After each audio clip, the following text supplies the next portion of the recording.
Labour very pleased with the result of the UK general election, and you view it as a victory for the EU. Let me give you a sense of perspective.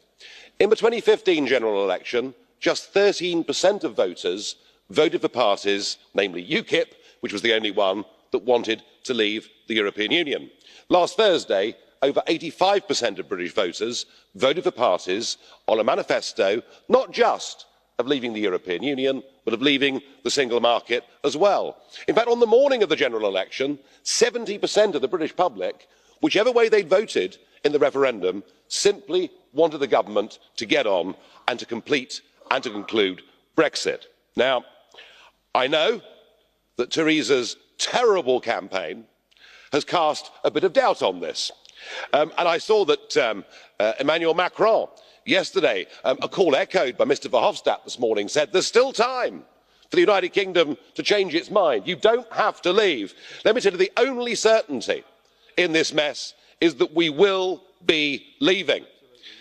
But that hasn't stopped a parade of former prime ministers and of former European commissioners lining up and attempting to get the British government to backslide on its commitments. There is now a big push, a big drive for us to opt for a Norway-style option.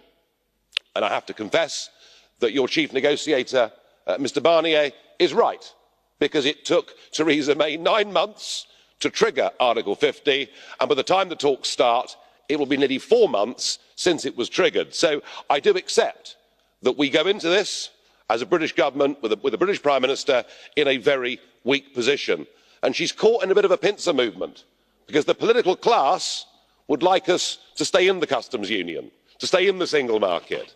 But the people have made it perfectly clear they want us to leave both of those things. And I would say this, that unless Theresa May, and it's difficult for her because she never really believed in Brexit, but unless Theresa May stands up at the summit next week and in those negotiations and makes it absolutely clear that she's not giving an inch, that we are leaving the single market, unless she does those things, her own party will get rid of her, and then yet more time will be lost in the Article 50 process. You didn't frankly have the balls to put country before party.